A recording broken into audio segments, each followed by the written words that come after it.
try and get a link for it. It should be pretty easy to find on the forum. There's a few things you gotta do. Post something in there, and if you post some original content like photos or video, you get a few extra entries. But a whole bunch of people in the forum got together and donated a whole bunch of games, and they're going to be giving them away for free to random people that win this contest.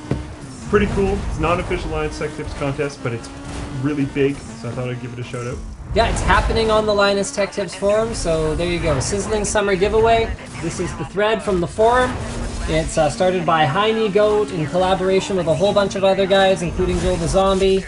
So guys, check it out. Apparently it's 52 plus games now at this point. Which is beast. Now, I want to talk about this. I can't believe we didn't get to this yet. China ends the ban on game consoles. Here we go, guys. So this was submitted by Top Wargamer as well. Great work, man. You submitted 2 of our live stream topics today. All right. So this ban had gone on for 13 years, and it has finally ended. All the games and content in the games and content that will be on the consoles has to be government approved. And the consoles that will be sold in China have to be manufactured in Shanghai, not industry centers like Henan and Shenzhen. I hope I didn't say those wrong. But they have to be manufactured in Shanghai, which is interesting because,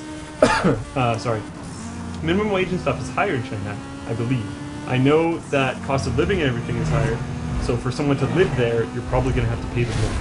So that just kind of makes sense either way.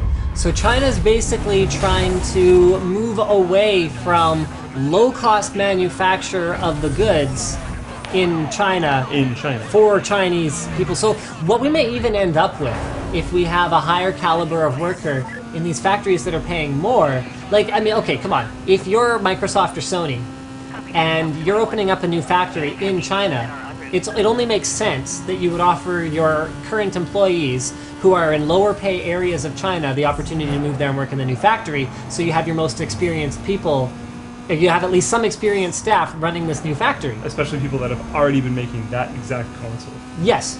So this is China's strategy then to increase the wages of the people manufacturing game consoles. That's interesting. That's in great. A completely roundabout, sort of bizarre way. And I mean, the reality of it is, from Microsoft and Sony's perspective, it's like, how ticked off am I that I have to build in Shanghai? Well, I'm mad. But I'm still gonna do it. I'm gonna do it. Yeah. And the reality of it is, yes, there were gray market consoles going into China, but I think the demand for, I mean, you look at the demand for PC gaming in China, the demand for console gaming in China will be huge. They needed a new factory anyway. So I'm mad, but I'm not that mad. But I'm still mad. Pretty more stoked than mad. Yeah, Because at least now I they get have to this sell there. Huge market. Yeah. Yes, there's an enormous new market to tap into. So that is some huge news that landed this week. Very exciting. All right. Let's do build logs of the week, shall we? Sure. I've got a link to it right there. All right. We're gonna probably have to download it again because Google Docs doesn't handle PowerPoint nearly as well as it probably could. hopefully that'll change at some point. That would be really nice. And guys, we're going to do one more Twitter Blitz to cap off the live stream. So hit LinusTech on Twitter with your Q&A, and we're going to burn through that as quickly as we possibly can here. This is non-topic Q&A. Just go for gold. Just go for it. Okay, if I could download this, that would be phenomenally helpful. One Twitter tweet that's on the screen right now that I know is not on our screen, it says, I think plus 25 FPS is playable because I will immerse myself and compensate for anything, quality greater than performance respectively. I find that this whole balance is very personal. Depends on who you are. Before I built my own computer, way back in the day, I used to play massively multiplayer online games, and sometime in big fights, like, okay, in WoW, way back in the day, raiding MC with 40 people, I had another vent window open where one of the guys I was playing with could talk to me directly because my game would go anywhere between 1 and 3 FPS and I was main tanking. So I was able to deal with that, and when I got up to, I think it was like 15 FPS because I went down to some random store and bought a new super cheapo graphics card, I was stoked. I thought the game was running super well. I thought it was awesome compared to what I had used in the past. Now that I actually have like my own nice system. The compromise is different. If I'm running at 15 FPS, that's gross. That's completely gross, and I feel it a lot more than I used to feel it because I was going up before. Now that would be going down. So depends on who you are, depends on what you're dealing with.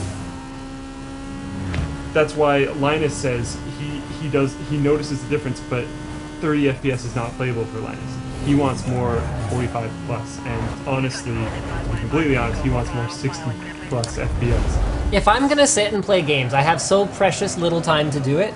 I don't want to be looking at a slideshow. Yeah, so he's gonna go with crazy performance. For me, if it's a multiplayer game, crazy performance.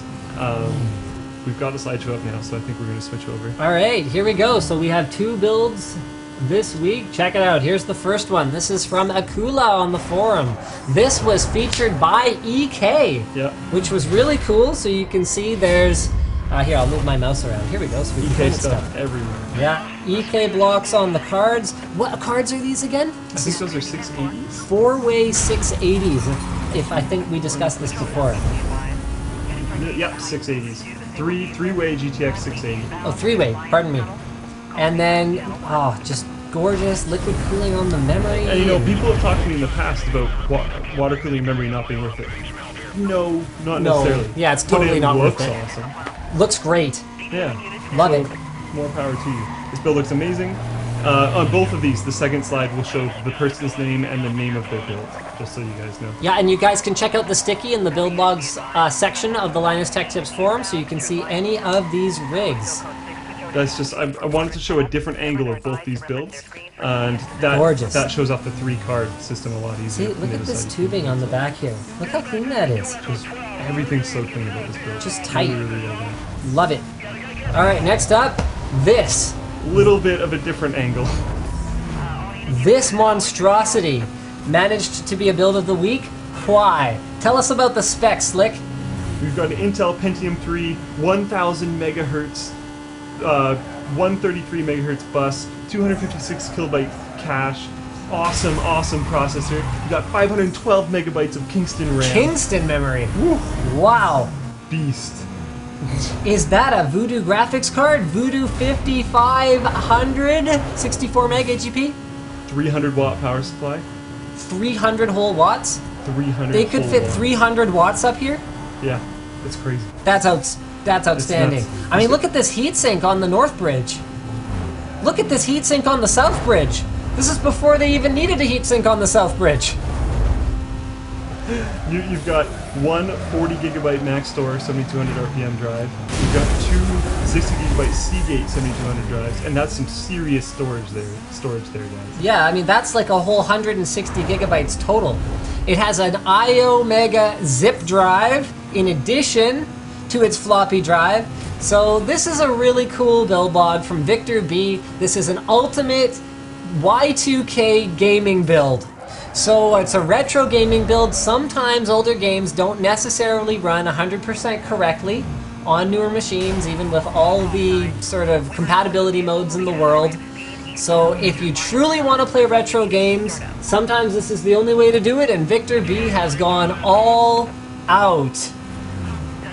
One thing I want to throw on there is our little feed of us was covering up the text part. So if you want to see his video build log of this build, you can go to youtube.com/VictorBart.